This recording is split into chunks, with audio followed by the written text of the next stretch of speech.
దేవుని నామానికి వందనాలు. కూడి వచ్చిన మీ అందరికీ కూడా నా హృదయపూర్వకమైన వందనాలు. వాక్యం ప్రకటించేటువంటిప్పుడు ఎలా ప్రకటించాలి? అందరూ దేవుని నమ్ముకున్న వాళ్ళే ఉండరు, అన్యులు ఉంటారు, ఆ తర్వాత నాస్తికులు ఉంటారు. నాస్తికులకి ఏ విధంగా ప్రకటన చెయ్యాలి, ఆ తర్వాత అన్యులకి ఏ విధంగా ప్రకటన చెయ్యాలి, ఆ ప్రకటించేటువంటి వ్యక్తి ఏ స్వభావముతో ఉండాలి, అంటే ఆ వ్యక్తికి ఏ లక్షణాలు అనేవి ఉండాలి, ఆ విషయాలు ఈరోజు మనం చూద్దాం. ఆ వ్యక్తికి ఉండవలసినటువంటి లక్షణం ఏంటంటే, సువార్త ప్రకటన చేసేటప్పుడు యేసుక్రీస్తు ప్రభుల వారు శిష్యులని పంపుతూ ఏ విధముగా ఉండమన్నారంటే, మత్తయి సువార్త 10వ అధ్యాయము 16వ వచనం చూడండి. సువార్త ప్రకటన చేసేవారికి ఉండవలసినటువంటి లక్షణం 10వ అధ్యాయము 16వ వచనం. ఇదిగో తోడేళ్ల మధ్యకు గొర్రెలను పంపునట్లు నేను మిమ్మును పంపుచున్నాను గనుక పాముల వలె వివేకులను పావురము వలె నిష్కపటులనై ఉండుడి. అంటే ఆయన చెబుతున్నాడు, ఏం చెబుతున్నాడు? వాక్యం ప్రకటించేటువంటి వ్యక్తి ఏ విధంగా ఉండాలంటే, పాముల వలె వివేకం కలిగి ఉండాలి, పావురము వలె నిష్కపటం. అంటే ఎవరికైనా ఒక సువార్త మనం ప్రకటిస్తున్నామంటే మనలో ఉండవలసినటువంటి లక్షణం, మొదటిది వివేకం ఉండాలి, రెండవది నిష్కపటమైనటువంటి స్వభావం ఉండాలి. ఇప్పుడు కొంతమంది నిష్కపటమైనటువంటి స్వభావం చాలా మందికి ఉంటదేమో కానీ ఈ వివేకం అనేది చాలా తక్కువగా ఉంటుంది. ప్రజెంట్ కొంతమంది సువార్త చేస్తున్నటువంటి టైంలో వివేకం లేకుండా వారు ఏ విధంగా సువార్త చేస్తున్నారు అంటే చూడండి. కీర్తన గ్రంథం 115, కీర్తన గ్రంథం 115 4వ వచనం. వారి విగ్రహములు వెండి బంగారువి, అవి మనుష్యుల చేతి పనులు, వాటికి నోరుండియు పలుకవు, కన్నులుండియు చూడవు, చెవులుండియు వినవు, ముక్కులుండియు వాసన చూడవు, చేతులుండియు ముట్టుకొనవు, పాదములుండియు నడవవు, గొంతుకతో మాటలాడవు, వాటి చేయును వారును వాటి యందు వారందరూ వాటి వంటి వారై ఉన్నారు. ఇక్కడ ఈ యొక్క వాక్యాన్ని చూసి ఏం చెబుతారు అంటే, వాళ్ళ దగ్గరికి వెళ్ళిపోయి సువార్త అంటే పెద్ద పెద్ద మైకులు ఇచ్చుకుని మీటింగులు పెట్టి ఏం చెబుతారయ్యా అంటే, ఇదే వాక్యం తీసుకుంటారో, వారి విగ్రహములు వెండి బంగారములవి, అవి మనుష్యుల చేతి పనులు, వాటికి నోరుండియు పలుకవు, కన్నులుండియు చూడవు, చెవులుండియు వినవు, ఈ విధంగా చెబుతారనమాట. అంటే ఈ విధంగా చెబితే ఎలా ఉంటది? అబద్ధం కాదు. స్టార్టింగ్ లో చాలా చక్కగా ఉండేది. మన కొంత ఏజ్ అంటే మన ముందు జనరేషన్ సేవకులు ఎవరైతే ఉన్నారో, మన ముందు జనరేషన్ అంటే పాస్టర్ గారి కంటే ముందు జనరేషన్ ఎవరైతే ఉన్నారో, మైకులు పెట్టి మీరు నమ్ముకునే రాళ్ళు రప్పలు అవి కళ్ళుండియు చూడవు, నోరుండియు మాట్లాడవు, చెవులుండియు వినవు, ఇలాగా చెప్పటంతో ఏమైపోయిందంటే విని విని విని విని విసిగెత్తిపోయి వాళ్ళకి ఏం చేశారు? చర్చిలే ఉండకూడదని చెప్పి తిరగబడ్డారు.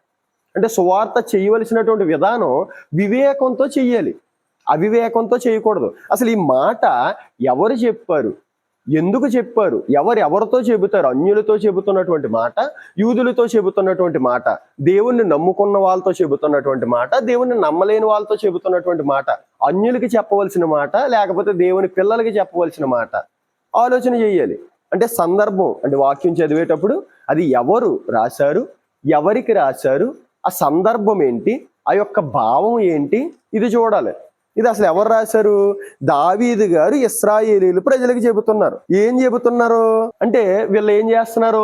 దేవుణ్ణి నమ్ముకుంటూ కూడా విగ్రహాలని పూజించడం స్టార్ట్ చేశారు. బయలుదేవతని, ఆ దేవతని, ఈ దేవతని, ఇలా రకరకాలుగా దేవుడిని పక్కన పెట్టేసి ఇటు కూడా పూజలు చేయటం స్టార్ట్ చేశారు. అటువంటి క్రమంలో వారికి చెబుతున్నారు, ఎందుకయ్యా, మన సజీవమైనటువంటి దేవుడు మనకు ఉన్నాడు కదా, మన దేవుడు సజీవమైన దేవుడు కదా, మన దేవుడు మాట్లాడే దేవుడు కదా, మన దేవుడు ప్రేమించే దేవుడు కదా అని చెబుతూ, మీరు నమ్మేవి ఏ విధంగా ఉన్నాయంటే ఈ విధంగా ఉన్నాయి. వారి విగ్రహములు వెండివి, ఆ తర్వాత వెండి బంగారములతో ఉంటాయి, అవి మనుష్యుల చేతి పనులు. అంటే మనిషి తయారు చేశాడు దాన్ని ఎందుకు మీరు మొక్కుతున్నారు? అవి విగ్రహం ఏదైతే ఉందో, కళ్ళుండి చూడవు, అవి నోరుండి మాట్లాడవు, చెవులుండి వినవు, వాటి వైపు ఎందుకు తిరుగుతారు? మనకి సజీవమైన దేవుడు ఉన్నాడని చెప్పినటువంటి క్రమం. మరి ఎవరికి చెప్పాలి?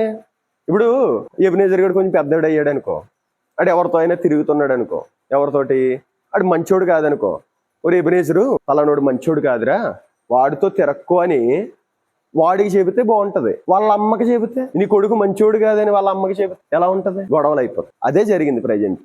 అంటే ఇక్కడ వాళ్ళకి చెప్పుకోవాలి, నువ్వు ఈ విధంగా చెయ్యొద్దు అని వాళ్ళకి చెప్పాలి. ఓకే, అవతల వాళ్ళకంటే ఆ విగ్రహం అయితే విందో, కానీ వీళ్ళకి చెవులు ఉన్నాయి కదా, ఆ విగ్రహం అయితే మాట్లాడదు. మరి వాళ్ళని నమ్ముతున్న వాళ్ళు మాట్లాడగలరు కదా, విగ్రహం అయితే చూడదు, వాళ్ళైతే చూడగలరు కదా. అంటే అవివేకం. ఈ విధంగా కొంతమంది ఏం చెబుతారు, కొంత అచ్చట కొంత ఇచ్చట ఉంది కదండి, కొంత ఇక్కడ నుండి చెబుతాము, కొంత వేదాల్లో నుండి చెబుతామంట. వేదాల్లో మీకు తెలుసా, మీ వేదాల్లో మా క్రీస్తున్నాడు, ఆయనకి ఏం పని అక్కడికి వెళ్తాడు? 66 పుస్తకాల్లో ఇక్కడ మనకి పెడితే ఆ వేదాల్లోకి వెళ్ళటానికి ఆయనకేం పని? అంటే మరి మనం కూడా దాన్ని నమ్మాలా? అందులో ఉన్నాడు అంటే మరలా ఏం చెబుతారు? వాళ్ళకి తెలియదు కదండి, ఏదో విధంగా సువార్త చేసి ఏదో విధంగా రప్పించడమే కదా అంటారు. అంటే ఇక్కడ వాక్యం అనేది ఎలా చెప్పాలి అంటే లేఖనముల ప్రకారం చెప్పాలి. లేఖనముల ప్రకారము ఏం చెప్పాడు అపోస్తలుడైన పౌలు? లేఖనముల ప్రకారము యేసుక్రీస్తు. మనం చూద్దాం, కొరింథీ పత్రిక చూడండి, అసలు లేఖనముల ద్వారా చెప్పాలి. 1 కొరింథీ 15, నాకియ్యబడిన ఉపదేశమును మొదట మీకు అప్పగించి తిని, అదేమనగా లేఖనముల ప్రకారము క్రీస్తు మన పాపముల నిమిత్తము మృతి పొందెను, సమాధి చేయబడెను, లేఖనముల ప్రకారము 3వ దినమున లేపబడెను. అంటే వాక్యం ఏ విధంగా చెప్పాలంటే లేఖనముల ప్రకారం చెప్పాలి. ఇంకొక రెఫరెన్స్ మనం చూసుకుంటే మత్తయి సువార్త, యేసుక్రీస్తు ప్రభుల వారు కూడా ఏ విధంగా సువార్త చేశారు అంటే మత్తయి సువార్త 3వ అధ్యాయము 1-2 వచనాలు చూడండి. ఆ దినముల యందు బాప్తీసమిచ్చు యోహాను వచ్చి పరలోక రాజ్యము సమీపించి ఉన్నది, మారు మనసు పొందుడని యోదయ అరణ్యములో ప్రకటించుచుండెను. ప్రభువు మార్గము సిద్ధపరచుడి, ఆయన త్రోవలు సరాలము చేయడని అరణ్యములో కేకవేయు నొకని శబ్దము అని ప్రవక్త అయిన యెషయా ద్వారా చెప్పబడిన మాట ఇదే. చెప్పబడిన వాడు ఇతడే, యేసుక్రీస్తు ప్రభుల వారు కాదు. ఇక్కడ ఆ దినముల యందు బాప్తీసమిచ్చి యోహాను చెబుతున్నారు. ఏ విధంగా చెబుతున్నారు సువార్తనే? లేఖనముల ప్రకారం. అంటే యెషయా గారు కొన్ని విషయాలు అక్కడ రాశారు, ఆ విషయాలను కోట్ చేసి ఏం రాస్తున్నారు, ఏం చెబుతున్నారు? సువార్తని చెబుతున్నారు. ఇంకా అదే మత్తయి సువార్త 13వ అధ్యాయం చూడండి, 17వ వచనం, 13, 17, 15 నుండి చూస్తే, ఈ ప్రజలు కన్నులారా చూచి చెవులారా విని హృదయముతో గ్రహించి మనసు త్రిప్పుకొని నా వలన స్వస్థత పొందకుండునట్లు వారి హృదయము క్రొవ్వినది, వారి చెవులు వినుటకు మందములైనవి, వారు తమ కన్నులు మూసుకొని ఉన్నారు గనుక వినుట మట్టుకు విందురు గాని గ్రహింపనే గ్రహింపరు, చూచుట మట్టుకు చూతురు గాని ఎంత మాత్రము తెలుసుకొనరు అని యెషయా చెప్పిన ప్రవచనము వీరి విషయమై నెరవేరుచున్నది. చాలమ్మ. అంటే యెషయా గారు అక్కడ కొన్ని విషయాలు చెప్పారంట, అదే విధంగా మీరు కూడా ఉన్నారని ప్రవచనాలను ఆధారం చేసుకుని ఏం చెబుతున్నారో సువార్త చేస్తున్నారు. ఇప్పుడు ఆ సువార్తలో ఎవరు కనబడతారయ్యా అంటే చూడండి ఒకసారి, అపోస్తల కార్యాలు 8వ అధ్యాయము 34 చూడండి. అప్పుడు నపుంసకుడు ప్రవక్త ఎవరి గూర్చి ఇలాగ చెప్పుచున్నాడు, తన్ను గూర్చియా వేరొకని వాని గూర్చియా దయచేసి నాకు తెలుపుమని పిలుపుని అడిగాను. అందుకు పిలుపు నోరు తెరిచి ఆ లేఖనములు అనుసరించి అతనికి యేసుని గూర్చిన సువార్త ప్రకటించెను. అంటే ఇక్కడ ఏం చెబుతున్నాడు ఫిలిప్పు గారు? ఏం చెబుతున్నారంటే లేఖనాలను ఉపయోగించి అతనికి యేసు క్రీస్తుని గూర్చినటువంటి సువార్త చేస్తున్నారు. చెప్పాను కదా, సువార్త అంటే ఏంటి? నువ్వు 66 పుస్తకాల్లో ఏది తీసుకున్నా చివరకు వచ్చేటప్పటికి క్రీస్తుని కనెక్ట్ చేయాలి. అంటే ఒక మనిషి జీవితం కొరకు ఆ వ్యక్తికి అవగాహన కల్పిస్తూ, మన పాపాలకి ఒక వ్యక్తి మరణించాడు, ఆయనే మనకి మార్గంగా ఉన్నాడు, ఆ మార్గములో మనం వెళ్తేనే మనం నిత్యరాజ్యానికి వెళ్ళగలం. ఇది సువార్త. వీళ్ళు కూడా ఏం చేస్తున్నారు, అనేక లేఖనాలను తీసుకుని క్రీస్తు దగ్గరికి నడిపిస్తున్నారు. ఎవరిని? నపుంసకుణ్ణి. ఇంకా చాలా రిఫరెన్స్లు ఉంటాయి. 28, 23 కూడా చూడండి. అపోస్తలుల కార్యాలు 28, 23, 28, 23. అతనికి ఒక దినము నియమించి అతని బసలోనికి అతని యొద్దకు అనేకులు వచ్చిరి. ఉదయము నుండి సాయంకాలం వరకు అతడు దేవుని రాజ్యము గూర్చి పూర్తిగా సాక్ష్యమిచ్చుచు మోషే ధర్మశాస్త్రములో నుండి ప్రవక్తలలో నుండి సంగతులెత్తి యేసుని గూర్చి వివరముగా బోధించుచు వారిని ఒప్పించుచుండెను. ఏం చేస్తున్నాడంటే మోషే ధర్మశాస్త్రములో నుండి ప్రవక్తలలో నుండి సంగతులెత్తి, మోసే ధర్మశాస్త్రం అంటే ఆదికాండం, నిర్గమకాండం, లేవ్యాకాండం, సంఖ్యాకాండం, ద్వితీయోపదేశకాండం. ఈ ప్రవక్తలు అంటే యెషయా గ్రంథం, ఇర్మియా ప్రవర్త, యెషయా ప్రవర్త, విలాప ప్రవర్త, వీళ్ళందరూ ప్రవక్తలు. అంటే ఇవన్నీ కూడా ఎత్తి అవన్నీ కూడా చెబుతూ ఏం చెబుతున్నాడు? యేసుని గూర్చి వివరముగా బోధించుచు వారిని ఒప్పించుచుండెను. చివరికి ఏం చేయాలి? యేసుక్రీస్తే మన రక్షకుడు అని ఒప్పించాలి. అంటే సువార్త ఏ విధంగా చేయాలంటే లేఖనముల ప్రకారం చెయ్యాలి. ఇంకా ఈ సువార్త చేసేటువంటి క్రమంలో ఇది మతముగా బోధించకూడదు. ఎందుకంటే ఇది మతము కాదు. ఆచారాలతో బోధించకూడదు. ఎందుకంటే ఇందులో ఆచారాలు లేవు. నువ్వు ఈ విధంగానే ఉండాలి, నువ్వు వీరి దగ్గరికే వెళ్ళాలి, ఈ ఆచారాలు ఇందులో లేవు. ఎందుకంటే మీరు చూడండి ఒకసారి, ఇది మతమా మార్గమా అంటే ఎక్కడా కూడా క్రైస్తవ్యం మతము అని ఎక్కడా లేదు బైబిల్లో.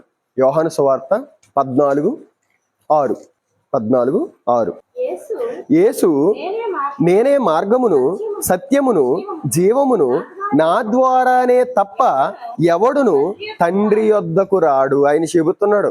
నేనే మతాన్ని అంటున్నాడు, ఆయన నేనే మార్గాన్ని అంటున్నాడు. అంటే ఇది క్రైస్తవ్యం ఏదైతే ఉందో, అంటే క్రీస్తుని వెంబడించిన వారందరూ క్రీస్తు మతంలోనికి రారు, క్రీస్తు మార్గంలోనికి వస్తారు. ఇది ఏంటి అంటే క్రైస్తవ్యం అంటే క్రీస్తు మార్గం, క్రీస్తుని వెంబడించటం.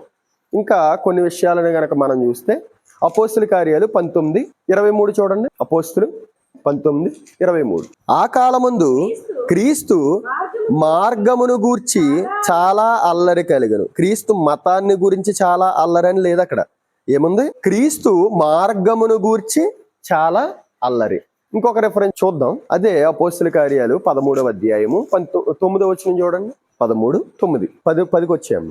అతని తేరిచు సమస్త కపటముతోను సమస్త దుర్మార్గముతోను నిండినవాడ, అపవాది కుమారుడా, సమస్త నీతికి విరోధి, నీవు ప్రభువు యొక్క తిన్నని మార్గములు చెడగొట్టుట మానవా. చాలము.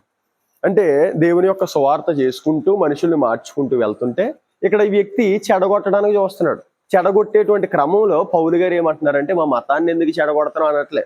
ఏమంటున్నారు?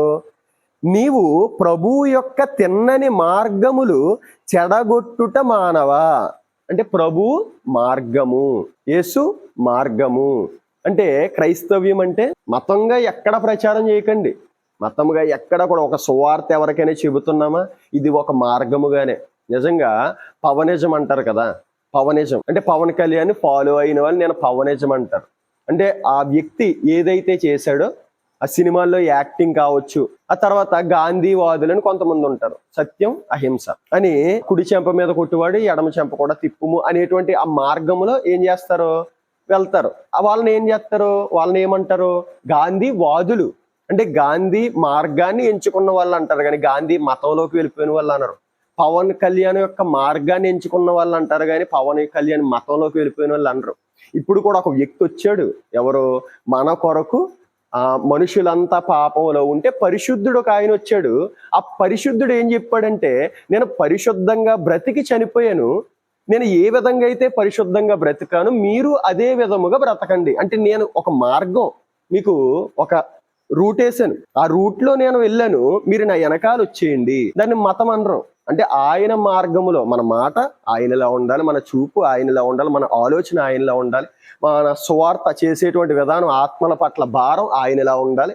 ఇది మార్గం. ఆయన మార్గములో ఉన్నాము అనటానికి, క్రైస్తవ్యంలో ఉన్నాము అనటానికి ఇది మనకిష్టం వచ్చినట్టు బ్రతికేసి 4 పాటలు పాడేసి 4 ప్రార్థనలు చేసేసి ఇలా ఉంటే ఆయన మార్గంలో మనం ఉన్నట్లు కదా. క్రైస్తవ్యంలో క్రైస్తవుడిగా కూడా మనం పేరు చెప్పుకోవటానికి కూడా సిగ్గుపడాలన్నమాట.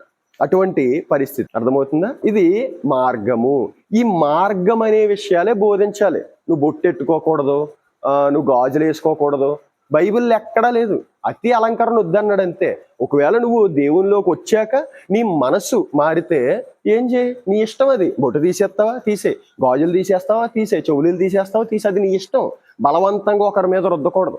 కొంతమంది దేవుని సన్నిధిలోకి వస్తే రావటానికి కూడా ఉన్నారు, కానీ బొట్టు తీసేయాలంట కదా, మా ఆయన ఒప్పుకోడు. చెవులీలు తీసేయాలంట కదా, మా ఆయన తిట్టేస్తాడు నన్ను. ఈ విధంగా అంటే వాళ్ళ ఆచార ప్రకారం ఏంటి, అప్పటిదాకా నమ్ముకున్న ఆచార ప్రకారం బొట్టు తీసేసిన వాళ్ళని ఏమంటారు, భర్త చనిపోతేనే బొట్టు తీస్తారు, భర్త చనిపోతేనే చెవులీలు గాజులు ఇవన్నీ కూడా తీసేస్తారు. కొత్తగా వచ్చిన వాడికి మతాన్ని రుద్దొద్దు, వాడి ఇష్టం. అది నాకు అవసరం లేదు, నా దేవుడే నాకు ముఖ్యం, నాకు అలంకరణ నాకు వద్దు అనుకుంటే వాళ్ళ ఇష్టం. అది సూట్ వేసుకోకూడదు, బూట్ వేసుకోకూడదు, ఏమీ లేవు. ఓకే, మనం సువార్త చేసేటప్పుడు మార్గాన్నే బోధించాలి తప్ప మతాన్ని రుద్దకూడదు. ఎందుకంటే మతము కాదు మార్గము, లేఖనముల ప్రకారం బోధించాలి. ఇంకా కొన్ని విషయాలను చూస్తే కొంతమంది ఏమంటారు, మరి కొత్తగా ఉన్న వాళ్ళకి లేఖనాలు తెలియదు కదండి, మరి అందుకే మేము వేదాల్లో క్రీస్తు ఉన్నాడని చెప్పి ఏదో విధంగా వాళ్ళని తీసుకొస్తున్నాం కదా అంటారు. వేదాల్లో క్రీస్తు ఉన్నాడు అని చెబుతున్నాం కదా. ఇప్పుడు మొహమ్మద్ ప్రవక్త కోసం చెబుతూ బైబిల్లో మొహమ్మద్ ప్రవక్త ఉన్నాడు తెలుసా అంటున్నారు ముస్లింలు. ఇప్పుడు బైబిల్ తెలియదు వాడికి, వేదాలు కూడా తెలియదు. ఇప్పుడు మనకేమన్నా వేదాలు తెలుసా, మనకేమన్నా ఖురాన్ తెలుసా? ఇప్పుడు వాళ్ళు ఏ విధంగా చెబుతున్నారు, బైబిల్లో యేసుక్రీస్తు ప్రభు ఉన్నాడు తెలుసా అని చెప్పేసి వాళ్ళు చెబుతున్నారు. మనం ఏం చెబుతున్నాం, వేదాల్లో యేసుక్రీస్తు ప్రభు ఉన్నాడు తెలుసా అంటున్నాం. ఇప్పుడు మనది కరెక్ట్ అయినకో, అంటే యేసుక్రీస్తు ప్రభు మనం నమ్ముతున్నాం, వేదాల్లో ఉన్నాడని చెప్తున్నాం. ఇప్పుడు వాళ్ళది కూడా కరెక్టే కదా. మరి అంటే మొహమ్మద్ ప్రవక్త ఇందులో ఉన్నాడు, ఆయనే మొహమ్మద్ ప్రవక్తే, ఆయన్నే మనం వెంబడించాలని మనం నమ్మాలి. మరి మనం నమ్ముతామా? 600 అయినా 100, 150 అయినా సరే మనము నమ్మం. ఇప్పుడు అదే విధంగా వేదాల్లో యేసుక్రీస్తు ఉన్నాడంటే వాడు నమ్మడు. ఎందుకంటే వేదాలు అడిగి తెలియదు, మనకే ఖురాన్ తెలియదు. మనం పట్టుకున్నది ఏ విధంగా అయితే గట్టిగా పట్టుకొని వాళ్ళు పట్టుకుంది అదే విధంగా పట్టుకోవచ్చు. అర్థమవుతుందా? వేదాల్లోకి కొంత అచ్చట కొంత ఇచ్చట అంటే 66 పుస్తకాల్లో కొంత అక్కడ కొంత ఇక్కడ ఉన్నదని, కొంత ఇక్కడ కొంత వేదాల్లో ఉన్నదని కాదు. అర్థమవుతుంది కదా? ఆ విధంగా చెబుతారు. ఇక్కడ మనం అసలు అన్యజనులకు మరి సువార్త ఏ విధంగా చెయ్యాలి, మరి సువార్త తెలియని వాళ్ళకి ఏ విధంగా చెయ్యాలి అంటే అపోస్తలుడైనటువంటి పౌలు ఆయన్ని పుట్టించటమే ఎందుకు పుట్టించాడంట తెలుసా? మీకు ఒక మాట చెప్పు. ఇప్పుడు అన్యజనులకు సువార్త ఏ విధంగా చెయ్యాలి మన ప్రశ్న కదా. అన్యజనులకు సువార్త చెయ్యటానికి పుట్టించినటువంటి ఒక వ్యక్తిని చూద్దాం మనం. ఇప్పుడు ఆ వ్యక్తి ఏం చేశాడో మనకు తెలిస్తే మనం అది చెప్తే సరిపోద్ది కదా. ఆ వ్యక్తి ఎవరు? అపోస్తలుడైనటువంటి పౌలు గారు. చూద్దాం, ఇది ఎక్కడుంది? గలతీయులకు రాసినటువంటి పత్రిక 1వ అధ్యాయము, గలతీయులకు రాసినటువంటి పత్రిక 1వ అధ్యాయము 15వ వచనం. అయినను తల్లి గర్భమునందు పడినది మొదలుకొని నన్ను ప్రత్యేకపరచి తన కృపచేత నన్ను పిలిచిన దేవుడు, నేను అన్యజనులలో తన కుమారుని ప్రకటింపవలెనని ఆయనను నాయందు బయలుపరచ ననుగ్రహించినప్పుడు మనుష్య మాత్రలతో నేను సంప్రదింపలేదు. ఇక్కడ ఏం చెబుతున్నారు అపోస్తలుడైనటువంటి పౌలు గారి కోసం? మన ప్రశ్న, అన్యజనులకు సువార్త ఎలా ప్రకటించాలి? అన్యజనులకు సువార్త ప్రకటించడానికి ఒక వ్యక్తినే పుట్టించాడంట దేవుడు. చూడండి, అయినను తల్లి గర్భమునందు పడినది మొదలుకొని. చూసాం కదా మనం ముందు క్లాసెస్ ఇర్మియా గారు ఏ విధంగా అంటే ప్రతి మనిషి పట్ల కూడా దేవుడికి ఒక ప్రణాళిక చొప్పునే భూమి మీద సృష్టిస్తాడు, ఆయన భూమి మీద పెడతాడు. ఆ ప్రణాళిక మనిషి గుర్తెరగలేకపోతున్నాడు అంతే. చెబుతున్నా పట్టించుకోకట్లేదు కొంతమంది. సువార్త చేస్తున్నా ఇక్కడ ఈ 60 సంవత్సరాల కంటికి కనిపించే దాని వైపే వెళ్ళిపోతున్నాడు తప్ప కనబడనిదంటూ ఒకటి ఉంది. నువ్వు ఎంత పరుగులు పెట్టినా ఒకానొక చోట నిన్ను ఆపేది ఒకటి ఉంది, మరణం. ఆ మరణం అనేది నిన్ను ఆపుతుంది కదా. నేను యాక్చువల్గా అయితే నేను ఇదే శాశ్వతమని వెళ్ళిపోదును. నేను ఇదే శాశ్వతం, నా డబ్బే, నా ఇల్లే, నా పిల్లలే, ఇదే అనుకుని వెళ్ళిపోదును. కానీ ఎందుకు అలా వెళ్ళలేకపోతున్నానంటే నన్ను ఒకటి బలంగా ఆపేస్తుంది. ఏంటో తెలిసి ఆపేసేది? మరణం. చూస్తున్నాను, అనేకమైనటువంటి మరణాలు చూస్తున్నాను. నేను ఏం పట్టుకెళ్లారో చూస్తున్నాను, ఏమీ పట్టుకెళ్ళట్లేదు. అంటే ఒక్కసారి ఆలోచన చేస్తున్నాను. నేను ఆలోచన చేసి నేను వెళ్తున్నటువంటి మార్గం కరెక్టేనా? చాలా మంది ఫ్రెండ్స్ అన్నారు నన్ను, ఎంజాయ్ చెయ్యలేకపోతున్నారు నువ్వు అంటే. భక్తి ఉండాలి కానీ మరీ అంత భక్తి ఉండకూడదు. ఇది యవ్వన కాలం, ఎంజాయ్ చేయి, నువ్వు సినిమాలకి వెళ్ళి, షికారులకు వెళ్ళి, మందు తాగి చాలా రకరకాలుగా ఉండు, ఎందుకు వ్యర్థంగా పోగొట్టేసుకుంటున్నావు కాలం అన్నాడు. ఒకసారి ఆలోచన చేశాను, ఆలోచన చేస్తే ఎంత పరుగులు పెట్టినా ఏది చేసినా ఇదైతే శాశ్వతం కాదు కదా. మరణం అనేది ఒక ప్రతి వ్యక్తిని కూడా ఆపేస్తుంది కదా. ఇదే ఆలోచన చేశాను. ఆపేస్తున్నప్పుడు ఇది శాశ్వతం కాలేనప్పుడు శాశ్వతమైనది ఉన్నది కదా వేరొకటి. ఆ ఒకటి ఏది అని చూస్తే బైబిల్ నాకు క్లారిటీగా సమాధానం ఇచ్చింది. కాబట్టి దీన్నే గట్టిగా పట్టుకున్నాను. అంటే నా పుట్టుక ఏదైతే ఉందో ఒక ప్రణాళిక ఆయనకు ఉంది. మీ పుట్టుక ఏదైతే ఉందో కూడా ప్రణాళిక ఉంది. ప్రణాళిక లేకుండా 850 కోట్ల మందిలో ఎవరిని కూడా పుట్టించలేదు ఆయన. కానీ అది గుర్తెరగలేకపోతున్నాడు. అంటే అపవాది ఏం చేస్తుందో తెలుసా, వారి మనోనేత్రాలకు గుడ్డితనం కలుగజేస్తుంది. అనేక మంది దేవుని సన్నిధికి వస్తున్నారు. బయట ఉన్న వాళ్ళని పక్కన పెట్టేస్తే సన్నిధిలోకి వచ్చే వాళ్ళు కొన్ని లక్షల మంది ఉన్నారు క్రైస్తవులు. కొన్ని లక్షల మంది క్రైస్తవుల్లో కూడా ఈ విషయాలన్నీ ఎవరికి తెలుసు? నన్నంటూ ఒక ప్రణాళికతోటి పుట్టించాడు అని, నేనంటూ ఒక విషయాలు చెయ్యాలి అని, అంటే ఇది శాశ్వతం కాదు అని. మనం గురి ఏ విధంగా ఉండాలి? ఈ లోక ఆశల వైపు, కంటికి కనిపించే దాని వైపు మనం చూడకూడదని, కంటికి కనబడని దాని వైపు మనం చూడాలి అని ఎంతమందికి తెలుసు? చాలా చాలా చాలా చాలా తక్కువ మందికి. కానీ ఇదిగో నా పట్ల దేవునికి ప్రణాళిక ఉంది, మీ పట్ల దేవునికి ప్రణాళిక ఉంది, పౌలు గారి పట్ల దేవునికి ప్రణాళిక ఉంది. అంటే ఆయన ఒక స్క్రిప్ట్ రాసేసుకున్నాడు అనమాట. ఫలానా వ్యక్తి వస్తున్నాడా, భూమి మీదకి వెళ్తున్నాడా, ఇతడు ఈ పనులు చేయాలి, ఈ విధంగా ఉండాలి, ఈ విధంగా బ్రతకాలి, ఈ విధంగా బ్రతికి చచ్చిపోవాలి అని చెప్పి ఆయన మొత్తం రాసేసుకుంటున్నాడు. కానీ మనిషి ఇప్పుడు ఈయన కోసం కూడా రాసేసుకున్నాడు. ఎవరి కోసం? సౌలు గారి కోసం, పౌలు గారి కోసం రాసేసుకున్నాడు. కానీ ఏదైతే ఉందో ఆ మార్గంలోకి వెళ్ళట్లేదు ఆయన. ఎలా వెళ్ళాడు? జుట్టెట్టుకుని ఈడ్చుకుని వచ్చేస్తున్నాడు. ఇదేంటి, నేను ఇతని జీవితం ఎలా అనుకోలేదు కదా, మరి ఎలా ఉందేంటి ఈయన జీవితం అనుకుంటున్నాడు ఆయన. పైనుండి చూసి, నిన్ను రాసుకున్నది అన్యజనులకు సువార్త చేయటానికి, గర్భములోనే నిన్ను పిండముగా రూపించి నీకు సహాయం చేసి ప్రాపకుడిగా ఉండి ఈ విధంగా చేశాను, మరి నువ్వేంటి ఇలా ఉంటున్నావు అని చెప్పి ఆయన అనుకుని ఉంటాడు. అంటే ఇది చెయ్యవలసిందేంటి? రాళ్ళతోటి కొట్టించుకోవటం దేవుని దృష్టిలో, దేవుని రాసుకున్నది. కానీ ఇతడు రాళ్ళతో కొడుతున్నాడు. ఈయన జుట్టెట్టుకుని లాక్కెళ్ళిపోయి చచ్చిపోడురా బాబు అని ఇడిచిపెట్టేయాలి. కానీ ఈయన అందరూ జుట్టెట్టుకుని లాక్కెళ్ళిపోతున్నాడు. అంటే మొత్తం రివర్స్ అయిపోతుంది ఏంటి అనుకుని దమస్కో మార్గంలో డైరెక్ట్ యేసుక్రీస్తు ప్రభువుల వారి ద్వారా డైరెక్ట్ ప్రత్యక్షం అయిపోయారు అనమాట. మొత్తం రివీల్ చేసేసారు. ఆనాటి కాలంలో అలా డైరెక్ట్ గా రివీల్ చేశారు. ఈనాటి కాలంలో ఇక్కడ నిలవబడి ఉన్నటువంటి వ్యక్తుల ద్వారా రివీల్ చేస్తున్నారు. మీకంటూ ఒక ప్రణాళిక ఉంది, మీరంటూ అంటే ఒక పాట ఉంటది, మానవుడా కారణ జన్ముడా నీ జన్మకు కారణం ఉంది అని. మంచి చక్కని పాట అనమాట. అదే పెడదాం అనుకున్నాను కానీ ఇది పెట్టాను. అది ఎంతో మంది రాలేదని చెప్పేసి ఈ పాట పెట్టాను. ఆ విధంగా ఇక్కడ అపోస్తలుడైన పౌలు గారు ఏ విధంగా సృష్టించబడ్డారు చూడండి. ఒక 15వ వచనం చూడండి. అయినను తల్లి గర్భమునందు పడినది మొదలుకొని నన్ను ప్రత్యేకపరిచి తన కృపచేత నన్ను పిలిచిన దేవుడు నేను అన్యజనులలో తన కుమారుని ప్రకటింపవలనని. ప్రకటించాలి. ఎవరిని ప్రకటించాలి? తన కుమారుణ్ణి. కుమారుడు ఎవరు? యేసు క్రీస్తు ప్రభువుని ప్రకటించాలి అని. ఎవరికి ప్రకటించాలి? అన్యజనులకు నేను ప్రకటించాలి అని ఎప్పుడు నిర్ణయించాడు? గర్భములో ఉన్నప్పుడే ఆయన నియమించాడంట. అది ఎప్పుడు తెలుసుకున్నాడు? ఆ తర్వాత కొన్ని దెబ్బలు, ఆటుపోట్ల తర్వాత తెలుసుకున్నాడు. మనోనేత్రాలు ఎప్పుడు వెలిగించబడ్డాయి? అప్పుడు వెలిగించబడ్డాయి. మరి మన మనోనేత్రాలు అనేది వెలిగించబడుతున్నాయా? ఎవరికి వారు ప్రశ్నించుకోవాలి. ఎవరికి వారు. నా మనోనేత్రాలు అయితే వెలిగించబడ్డాయి. నాకంటూ ఒక గురి ఉంది, నాకంటూ ఒక గోల్ ఉంది. ఏదైనా పక్కన పెట్టుకుని చూసుకుంటాను నేను. ఇది ముఖ్యమా, అది ముఖ్యమా? శరీర కోరికలు ముఖ్యమా, అది ముఖ్యమా? పక్కన పెట్టేసుకుని చూసేసుకుంటాను. సెల్ ఫోన్ ఒకవేళ ఆనందాన్ని ఇస్తుందేమో, అది ముఖ్యమా?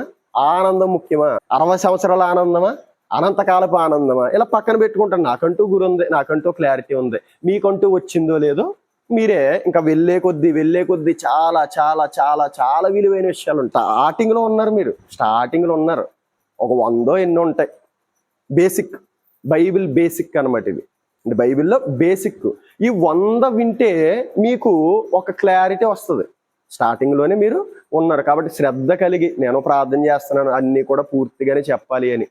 ఏమో ఏం జరుగుతుంది దేవుని చిత్తం. ప్రజెంట్ అయితే బాగానే జరుగుతుంది. మీ ఆసక్తిని బట్టి ఇంకా బాగా జరుగుతుంది. బైబిల్ స్టడీ అనేది మీ ఆసక్తిని బట్టి ఇంకా బాగా జరుగుతుంది. ఓకేనా? ఇప్పుడు మన యొక్క పాయింట్కి వస్తే ఇక్కడ ఏముంది? అయినను తల్లి గర్భమునందు పడినది మొదలుకొని నన్ను ప్రత్యేకపరిచి తన కృపచేత నన్ను పిలిచిన దేవుడు నేను అన్యజనులలో తన కుమారుని ప్రకటింపవలెనని. అంటే అన్యజనులకు పౌలు గారు సువార్త ప్రకటిస్తున్నారు. ఏ విధంగా ప్రకటిస్తున్నారో చూద్దాం. ఏ విధంగా ప్రకటిస్తున్నారు? అపోస్తుల కార్యాలు 14వ అధ్యాయము 14 నుండి 15 చూడము. అయ్యలారా మీరెందుకు ఎలాగూ చేయుచున్నారు? మేము కూడా మీ స్వభావం వంటి స్వభావము గల నరులమే. మీరు ఈ వ్యర్థమైన వాటిని విడిచిపెట్టి ఆకాశమును, భూమిని, సముద్రమును, వాటిలో ఉండు సమస్తమును సృజించిన జీవము గల దేవుని వైపు తిరుగువలెనని మీకు సువార్త ప్రకటించుచున్నాము. అన్యజనులకు సువార్త చేస్తున్నాడంట. ఏం చేస్తున్నాడు? ఆకాశాన్ని చూపించి సువార్త చేస్తున్నాడంట, భూమిని చూపించి సువార్త చేస్తున్నాడంట, సముద్రాన్ని చూపించి వాటిలో ఉండు సమస్తమును సృజించిన జీవము గల దేవుడు ఒకడున్నారు, ఆయన వైపు మీరు తిరగండి, ఇదే సువార్త అంటున్నాడు. అంటే మొత్తాన్ని ప్రకృతిని ఆధారం చేసుకుని ఈ ప్రకృతిని చూపిస్తూ సువార్త చేస్తున్నాడు అనమాట. అర్థమవుతుంది? మనము కూడా ఏం చేయాలి? ఈ ప్రకృతిని చూపించి దేవుని ప్రేమని చెప్పడానికి చూడాలి. ఈ ప్రకృతిని చూపించి నువ్వు తినేటువంటి తిండి ఉంది కదా, ఆ తిండి ఏ విధంగా వచ్చిందో చెప్పాలి. ఆ తిండి రావటానికి ఏం చేస్తున్నాడు దేవుడో చెప్పాలి. నువ్వు తిండి రావటానికి ఏం చేస్తున్నాడు? భూమిని తిప్పుతున్నాడు. ఇప్పుడు ఒక పంట రావాలి అంటే ఏం కావాలి? సూర్యరశ్మి కావాలి, అంటే సూర్యుడు కావాలి. సూర్యుడు వచ్చిన తర్వాత కిరణజన్యు సంయోగ క్రియ జరుగుతుంది. ఆ తర్వాత వర్షం కావాలి. మొత్తం దానిలో నుండి అంటే భూమిలో నుండి ఏమి రావాలంటే కొంత వేడి అనేది దానికి అందాలి. దేనికి? ఒక మొక్కకి కొంత వేడి అందాలి. వేడి అందాలి అంటే ఏం జరుగుతుంది? వేడి వస్తుంది. ఇలా ఇలా రఫ్ చేస్తే ఇక్కడ వేడి వస్తుంది. ఇప్పుడు భూమి తిరుగుతూ ఉంటే ఏమవుతుందంటే కింద భాగం ఏదైతే ఉందో అది వేడవుతుందంట. అంటే భూమి తిరిగేటువంటి క్రమంలో భూమి యొక్క లోపలి భాగం ఎలా ఉంది? యోబు గ్రంథంలో మనం చదువుకున్నాం. అది అగ్నిమయంగా ఉంది. అంటే బాగా కిందకైతే అగ్ని, అది మొక్కకు అవసరమైనటువంటి వేడి రావాలి అంటే భూమి తిరుగుతుంది. అంటే భూమిని దేవుడు ఏం చేస్తున్నాడు? తిప్పుతున్నాడు. ఆ భూమిని తిప్పుతూ తిప్పుతూ తిప్పుతూ సూర్యుడిని ప్రకాశింపజేస్తున్నాడు. ఆ తర్వాత వర్షాన్ని కురిపిస్తున్నాడు. ఆయా సమయంలో కురిపిస్తున్నాడు. మనం రావాలనుకున్నప్పుడు వర్షం రావట్లేదు, ఆయన కురిపించాలనుకున్నప్పుడు కురిపిస్తున్నాడు. ఆయన ఒకడు ఉన్నారు. మనం తిండి తింటున్నామంటే ఈ శరీరాన్ని పోషిస్తుంది ఆయనే. ఆ తర్వాత మన ఆత్మలను రక్షించేది కూడా ఆయనే అని ఈ విధంగానమాట. మనుషులంతా కూడా పాపం చేసినప్పుడు ఒక పరిశుద్ధుడు అవసరమయ్యాడు. ఇప్పుడు ఒక గుంటలో ఒక పడిపోయారనుకోండి ఎవరైనాని, ఆ గుంటలో ఉన్నవాడు రక్షించగలుగుతాడా? పైన ఉన్నవాడు రక్షించగలుగుతాడా? వెయ్యాలి, ప్రశ్న వెయ్యాలి. పైన ఉన్న ఎవరైనా చెప్పేస్తారు. ఎవరో సండే స్కూల్ పిల్లోడిని, చిన్న చిన్న పిల్లోడిని అడిగిన చెప్పేస్తారు. ఏం చెబుతారు? గుంటలో ఉన్నవాడు రక్షించలేడు, పైన ఉన్నవాడే కర్రిచ్చో తాడిచ్చో ఏదో ఇచ్చి రక్షిస్తాడు అని చెప్పేస్తారు. ఇప్పుడు అలాగే మనుషులంతా పాపం చేసినప్పుడు గుంటలో పడిపోతే ఆ పరిశుద్ధుడుగా ఉన్నటువంటి దేవుడు పైనుండి అందరికీ కూడా ఏం చేశాడంటే రక్షించడానికి ప్రయత్నం చేస్తున్నాడు. ఆయన చెయ్యి ఇచ్చినప్పుడు ఆ చెయ్యి అందుకుంటే నువ్వు రక్షింపబడతావు. అంటే ఆయన మార్గంలో మనం నడవాలి. ఇలా చెప్పొచ్చు. ఒక నాస్తికుడు ఉన్నాడు అనుకో, ఒక నాస్తికుడికే సువార్త చేయాలనుకో, అది ఏ విధంగా చెయ్యొచ్చు? ఏ విధంగా చేయొచ్చు? నాస్తికుడు ఏంటి? ఎవరిని నమ్మడు, అటు వాళ్ళనే నమ్మడు, ఇటు వీళ్ళనే నమ్మడు. ఏంటి? నా వృత్తే దైవం, నా తల్లిదండ్రులే దైవాలు, ఈ విధంగా ఉంటాడు. అటువంటి వ్యక్తికి ఏం చెప్పాలి? కొంత చదువుకున్నాడు అనుకో, నువ్వు చదువుకున్నావు కదరా, భూమి ఏం చేస్తుంది? తిరుగుతుందా? తిరుగుతుంది. అది ఎక్కడ ఉంది? శూన్యంలో ఉంది. శూన్యంలోనేనా? కరెక్టేనా అడగాలి. కరెక్టే, శూన్యంలోనే ఉంది. అది తిరుగుతుందా? తిరుగుతుంది. సరే అయితే ఒక బాలు నువ్వు పైకేసి గాల్లో తిప్పు చెప్పాలి. అది అవదు అంటాడు. అంటే ఇప్పుడు నువ్వు వాడుతున్న ఫోను ఎక్కడి నుండి వచ్చింది? ఎక్కడి నుండి వచ్చింది? ఆకాశం నుండి ఊడిపడ్డదా? లేదు. నువ్వు పడుకుంటున్నటువంటి మంచం ఎక్కడి నుంచి వచ్చింది? ఆకాశం నుండి ఊడిపోయి నీకు సీటు కిందకు వచ్చేసిందా? కాదు. మరి ఏం జరిగింది? ఏం జరిగిందంటే దానికంటూ ఒక క్రియేటర్ ఉన్నాడు, దాన్ని అంటూ సృష్టించినటువంటి ఒక వ్యక్తి ఉన్నాడు అని ఆడే చెప్తాడు. మరి అటువంటి అప్పుడు భూమి తిరుగుతుంది అంటే తిప్పేటువంటి వ్యక్తి ఉన్నాడు కదరా అని చెప్పాలి. భూమి తిరుగుతుందంటే తిప్పేటువంటి వ్యక్తి ఉన్నాడు. అది ఏ విధంగా తిప్పుతున్నాడంటే శూన్యములో తిప్పుతున్నాడంట. బేస్ లేదు, పైకి కిందకి ఒక తాడేసి అలాంటిది లేదు, చెప్పాలన్నమాట. సృష్టిని చూపించి, అందుకే రోమపత్రికలు ఉంటది ఆయన అదృశ్య లక్షణములు. చూద్దామా రోమపత్రికలో 1:19 రోమపత్రిక. ఎందుకనగా 20 చదివమ్మా. ఆయన అదృశ్య లక్షణములు అనగా ఆయన నిత్య శక్తియు దేవత్వమును జగదుత్పత్తి మొదలుకొని సృష్టింపబడిన వస్తువులను ఆలోచించుట వలన తేటపడుచున్నవి గనుక వారు నిరుత్తరులైరి. చాలమ్మా. అంటే ఆయన అదృశ్య లక్షణాలు, దేవుని యొక్క లక్షణాలు దేవుని కోసం చెప్పాలి అంటే, ఆయన నిత్య శక్తి మనకి తెలియాలి అంటే, నిత్య శక్తి మనకి తెలియాలి అంటే, ఆయన దేవత్వము, ఆయన దైవత్వం మనకి తెలియాలి అంటే, జగత్తుత్పత్తి మొదలుకొని సృష్టింపబడిన వస్తువులను ఆలోచించుట వలన తేటపడుచున్నవంట. ఒకసారి ఆలోచన చెయ్యమని చెప్పాలి. నువ్వు ఈ టేబుల్ వచ్చిందంటే దీని అంతటిది రాలేదు, దీన్ని చేసినటువంటి ఒక వ్యక్తి ఉన్నాడు. అలాగే ఆకాశం ఉందన్నా, భూమి ఉందన్నా, చెట్లు ఉన్నాయి అన్నా, భూమి తిరుగుతుంది అన్నా, అది శూన్యంలో వేలాడుతుంది అన్నా, గాలి కంటికి కనబడినటువంటి గాలి ఒకటి ఉంది అన్నా, ఇట్లన్నిటికీ నిర్మాణకుడు ఒకడు ఉన్నాడు, ఆయనే దేవుడు అని చెప్పాలి. ఎవరికి? ఒక నాస్తికుడికి ఖచ్చితంగా వింటాడు. ఎందుకు విండు? ఎందుకంటే ఆధారం కనబడుతుంది. సెల్లో వాడు అనుకుంటే రాలేదు, మంచం వాడు అనుకుంటే రాలేదు, దాని క్రియేటర్ ఒకడు ఉన్నాడు. అలాగే మన సృష్టిని క్రియేట్ చేసినటువంటి ఒక క్రియేటర్ ఉన్నాడు, ఆయనే దేవుడు అని చెబితే ఎందుకు విండం? అందుకే ఆయన అంటున్నాడు వివేకము అవసరం, సువార్త చెయ్యాలి అంటే వివేకము అవసరం అని ఆయన చెబుతున్నాడు. ఇంకా ఈయన ఏం చేశాడో చూస్తే, అపోస్తలుడైనటువంటి పౌలు గారు ఏం చేశారో చూస్తే, అపోస్తల కార్యాలు 17వ అధ్యాయము 23-27 అదే 23 నుండి 27 వరకు చదవమ్మా. మీ దేవతా ప్రతిమలను చూచుచుండగా ఒక బలిపీఠము నాకు కనబడెను, దాని మీద తెలియబడని దేవునికి అని వ్రాయబడి ఉన్నది. కాబట్టి మీరు తెలియక దేనియందు భక్తి కలిగి ఉన్నారో దానినే నేను ప్రచురపరుచుచున్నాను. జగత్తును అందలి సమస్తమును నిర్మించిన దేవుడు తానే ఆకాశమునకును భూమికిని ప్రభువై ఉన్నందున హత్యకృతములైన ఆలయములో నివసింపడు.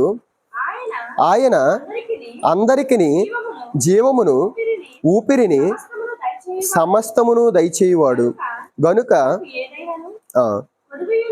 కొదువయ్యున్నట్టు మనుషుల చేతులతో సేవింపబడువాడు కాడు.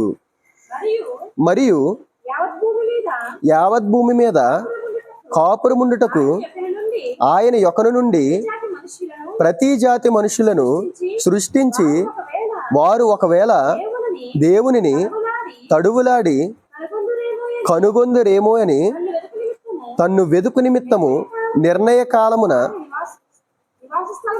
వారి నివాస స్థలము యొక్క పొలిమేరలను ఏర్పరచును. ఓకేమ్మా. ఇక్కడ ఉన్నటువంటి సందర్భం ఏంటంటే, యేసుకు ఎవరో అపోస్తలుడైనటువంటి పౌలు గారు ఈయన ఏం చేస్తున్నారు? సంచారం చేస్తున్నారంట ఒకానొక పట్టణం. ఏంటా పట్టణం? ఏథెన్స్ పట్టణంలో సంచారం చేస్తుంటే సువార్త చెయ్యాలి ఎలాగా అని చూస్తున్నాడు ఈయన. ఎలాగెలా అని చూస్తుంటే ఆ ఏథెన్స్ ప్రజలంట అతి దేవతా భక్తి గలవారంట.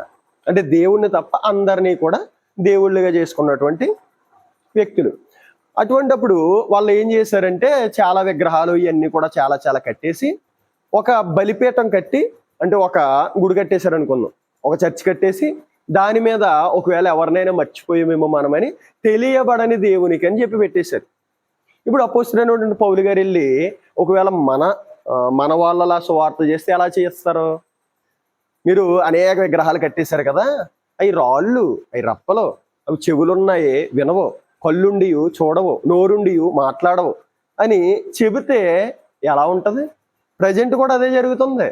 ప్రజెంట్ కూడా ఆ అవసరం లేని వాళ్ళ దేవతలను దూషించటం, వాళ్ళ దేవుళ్ళని దూషించటం, లేకపోతే ఒక ఇంటి దగ్గర అంటే రోడ్డు మీద చెప్పుకోవచ్చు సువార్త, ఇంటికి వెళ్ళి చెప్పటం, ఆ తర్వాత వాళ్ళ ఇంట్లో వాళ్ళు కొట్టేశారనుకోండి, కొట్టేస్తే దేవుని కొరకు నేను దెబ్బలు తిన్నాను అని అనుకోవటం, ఇలా రకరకాలుగా. ఒక ఆవిడ ఉంటుంది, ఆవిడ ఏం చేస్తుంది?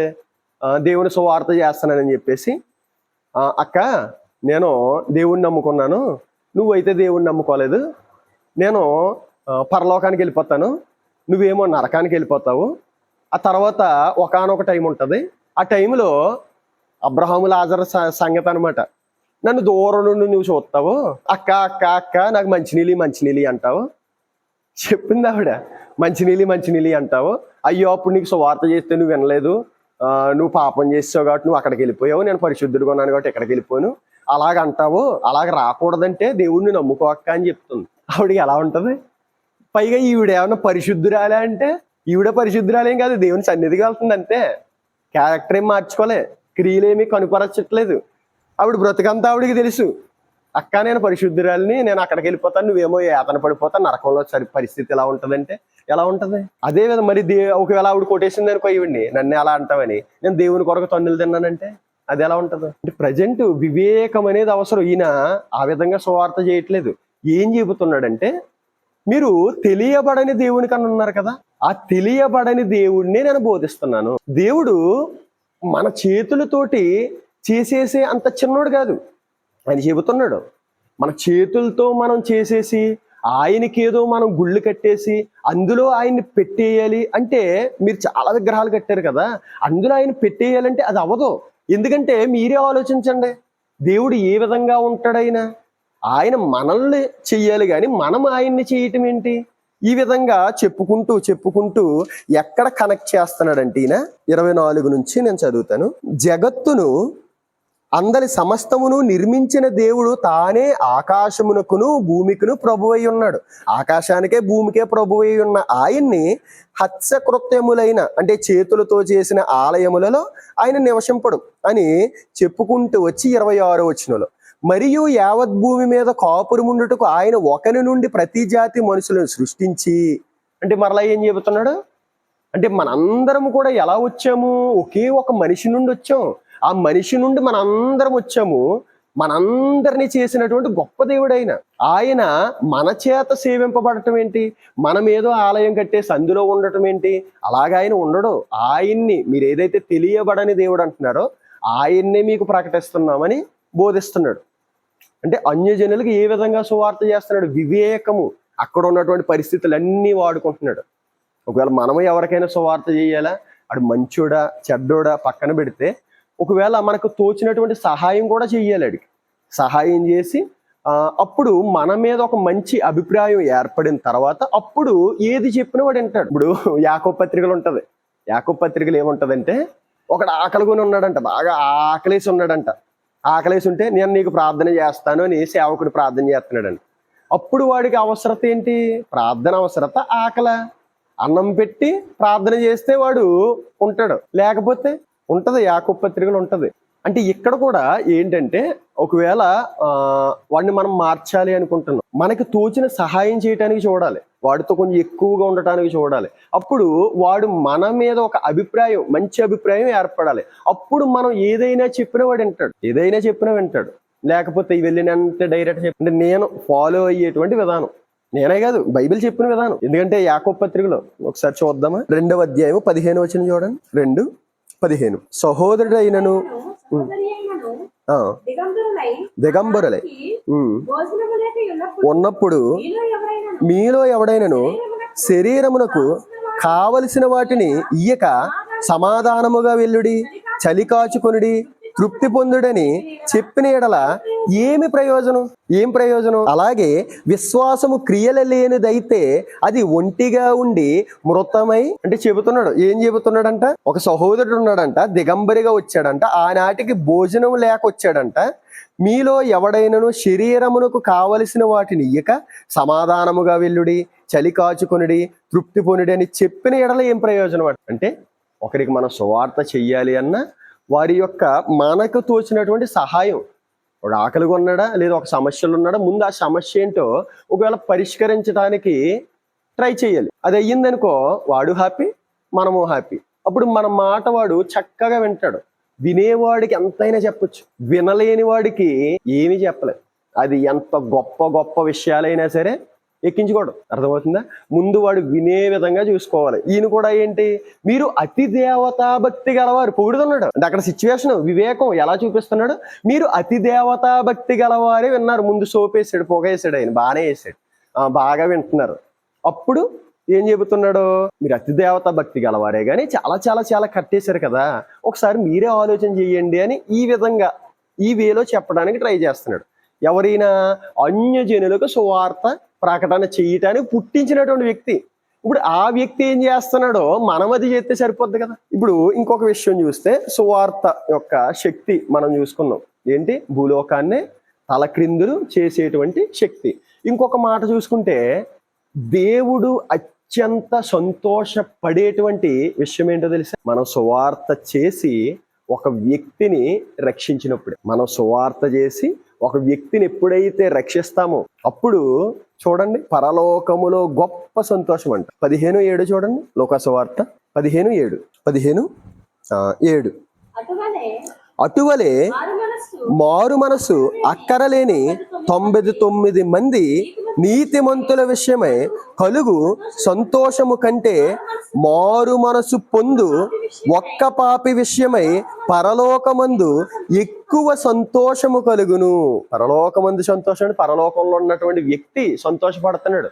ఎలా సంతోషపడుతున్నాడు, మారు మనసు పొంది ఒక్క పాపి విషయమై, అంటే ఒక్క పాపి మారు మనసు పొందితే పరలోకమందు ఎక్కువ సంతోషం కలుగునంట. అంటే మనల్ని సృష్టించి నిర్మించి మనకి సహాయం చేసి ఈ భూమి మీద మనల్ని ప్రవేశపెట్టి మనం ఊపిరి తీసుకుంటున్నామంటే ఆయన చలవ, ఊపిరి వదులుతున్నామంటే ఆయన చలవ.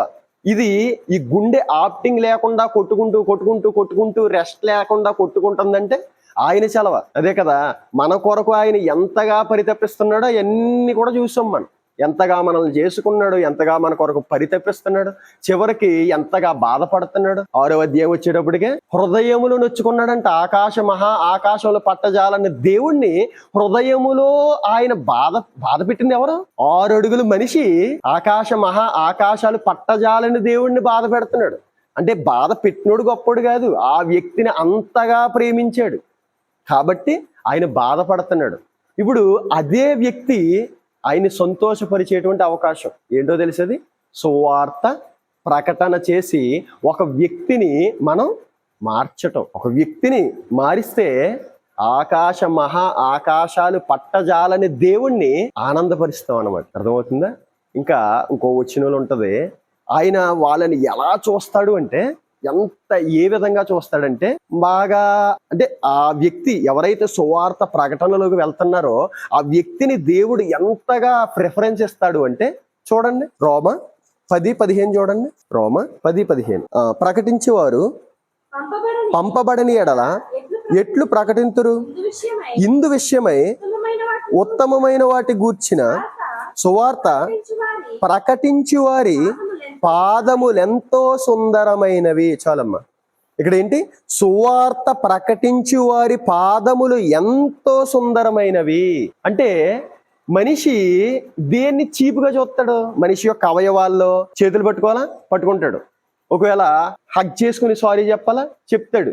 కాళ్ళు పట్టుకునే దగ్గరకు వచ్చిందంటే ఏ విధంగా చూస్తాడు, కాళ్ళని చాలా చీపుగా చూస్తాడు. చీపు అంటే చాలా నేను తగ్గిపోతున్నాను అంటే బాగా తగ్గిపోవటానికి గుర్తేంటి, చివరికి నా కాళ్ళు అట్టుకున్నాడండి వాడు, లేదా నువ్వు నా కాళ్ళు అట్టుకోరా అంటారు. కానీ ఈయన ఏం చెబుతున్నాడు చేసి, ఏదైతే చీప్ అని మనం అనుకుంటున్నామో, ఏదైతే దాన్ని అసలు పట్టించుకోమో, చీప్గా చూస్తున్నామో, దాన్ని సువార్త ప్రకటించే వారి పాదాలు ఎంతో సుందరాలంట. ఆయన దృష్టిలో ఎలా కనబడతాయంటే పాదాలే అలా కనబడితే మన యొక్క మొత్తం శరీరం ఈ స్ట్రక్చరు మనం ఇంకెంతలా కనబడతాం, ఆయనకి అంతలా కనబడతాం. ఎంత ప్రాధాన్యత ఇస్తున్నాడు, కాళ్ళకి ఎంత ప్రాధాన్యత చేస్తాడు, సుందరాలు అంటున్నాడు. అది సువార్తకి దేవుడు ఇచ్చినటువంటి, దేవుడు కోరుకుంటున్నాడు. అగ్నిలో నుండి లాగినట్లు యోధా పత్రికలు ఉంటది, అగ్నిలో నుండి లాగినట్లు కొంతమందిని లాగండి. ఎహెజ్కేలు గ్రంథంలో ఉంటది, దుష్టుడు మరణము నొందుట చేత నాకు ఎంత మాత్రము సంతోషం కలగదు కానీ ఆ వ్యక్తి మార్పు చెందితే నాకు ఎక్కువ సంతోషం అంటున్నాడు. ఆయనకి సంతోషాన్ని ఇచ్చేటువంటి